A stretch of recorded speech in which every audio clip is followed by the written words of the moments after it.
Akalar, bizda ozgina muammo. Gay akamiz to'sti.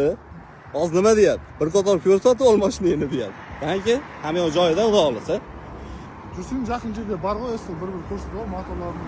Oshib qo'yarkan edi. Yaxshi Xudo xolasa aka. Joni sog' bo'lsin. Rahmat. Aka. Joni sog' bo'lsin. Qozog'iston gaylarini hamma gapiradi-ku aka. Hozir aytayapti, to'xtatib turib, mashinani dvigatelini ko'rsat, uka. Unaqa qilib yurma. Uzoqqa ketishyapsan ekan. Remeningni taqib ol, deyapti. Gap so'z yo'q. Qozog'istonning gaylariga endi hamma joyda bor-ku, yaxshi gayi bor, yomon gayi bor. Shunaqa gaplar aka. Biz bo'lsa yo'limizni davom ettirdik. O gay akalarimiz hammasi nima ham deydik? Qo'ying. Rahmat.